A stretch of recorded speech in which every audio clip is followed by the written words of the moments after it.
हर खबर पर होगी आपकी पकड़। डाउनलोड कीजिए एबीपी लाइव ऐप। देश में विशालकाय पानी के जहाजों को बनाने की इंडस्ट्री को बढ़ावा मिले, इसके लिए शिपिंग मिनिस्ट्री ने कुछ बड़े फैसले लिए हैं। हमारे साथ शिपिंग मिनिस्टर मनसुख लाल मंडाविया हैं हमारे साथ। सर, शिपिंग की जो इंडस्ट्री है वो देश में कितनी बड़ी है और क्या फैसले लिए हैं आप लोगों ने? शिप बिल्डिंग इंडस्ट्रीज दुनिया में एक महत्वपूर्ण इंडस्ट्रीज है और वो रोजगार का भी सृजन करती है और देश की क्रिटिकल रिक्वायरमेंट या तो देश की जरूरियात को भी पूरी करती है। मोदी जी ने आत्मनिर्भर भारत का आह्वान किया है, उसको परिपूर्ण करने के लिए मेरी मिनिस्ट्री की ओर से शिप बिल्डिंग को कैसे बढ़ावा मिले, शिप बिल्डिंग सेक्टर में हम कैसे आत्मनिर्भर बने, उसके लिए हमने कई इनिशिएटिव लिए। आपने देखा होगा पहले इंडिया में जो ट्रक की रिक्वायरमेंट है, ट्रक, तो ट्रक बोट इंडिया में बने, उसके लिए हमने पहले इंडियन बिल्ट ट्रक का उपयोग ही हमारे मेजर पोर्ट करेंगे, ये फैसला लिया। उसके बाद यानी अब ट्रक बोट सिर्फ और सिर्फ इंडिया में जो बनी होगी वही चलेगी। आज देश में कुल मिला के 300 से 400 ट्रक बोट है, हमारी रिक्वायरमेंट रहती है और आज तक वो इंपोर्ट होती है, चार्टर्ड होती है, उसका उपयोग होता रहा है। अभी हमने फैसला किया है कि वो इंडिया में ही बल्ट हो, उसका ही उपयोग होगा, मतलब शिप बिल्डिंग इंडस्ट्रीज को बढ़ावा मिलेगा।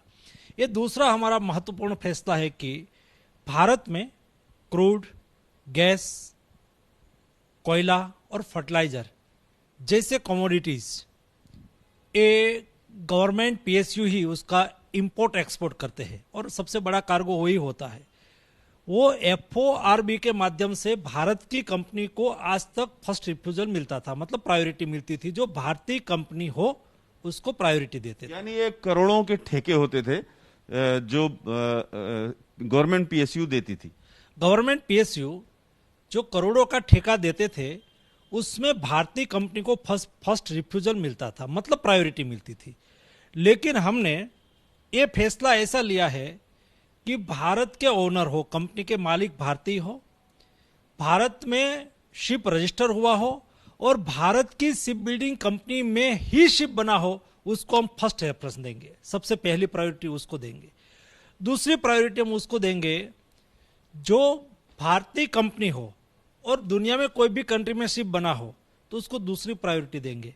तीसरी प्रायोरिटी हम उसको देंगे जो शिप भारत में बना हो लेकिन दुनिया की कोई भी कंपनी उसको खरीदा हो लेकिन इंडिया में बना हुआ है, तो उसको हम थर्ड प्रायोरिटी देंगे। उससे फायदा यह होगा कि लोग इंडिया में इंडिया का कार्गो वहन करने के लिए इंडिया में शिप बिल्डिंग करवाएंगे और इंडिया में शिप बिल्डिंग करवाएंगे तो आज शिप बिल्डिंग का शेयर इंडिया का 1% नियरेस्ट है, उसको हम आगे बढ़ा के 3% तक ले जाएंगे।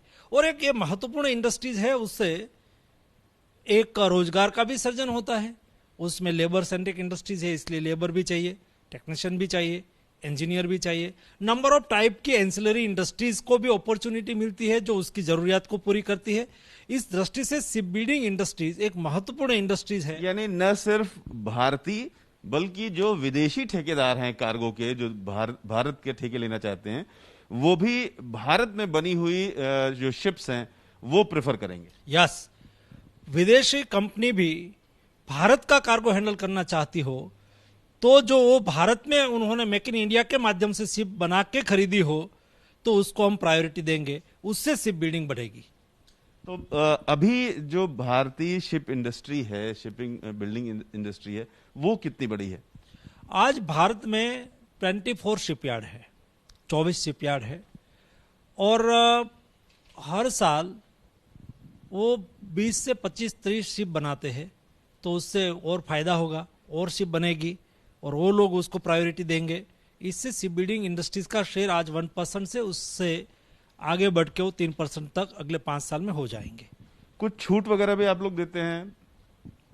शिप बिल्डिंग में हम इंडिया में मेक इन इंडिया बने और इंडिया में शिप बने, उसको 20% सब्सिडी भी देते हैं और इससे कई लोग प्रोत्साहित होकर इंडिया में शिप बिल्ड करवाते हैं।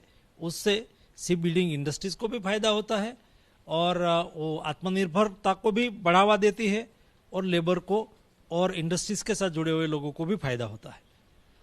तो इस तरीके से जो शिपिंग मिनिस्ट्री ने फैसला लिया है, उससे खास तौर से जो शिप भारत में बनेगी और जिसके ओनर भारतीय होंगे, उनको कार्गो के जो ठेके हैं, करोड़ों के ठेके होते हैं ये, वो पहले मिलेंगे।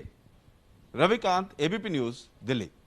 एबीपी न्यूज आपको रखे आगे।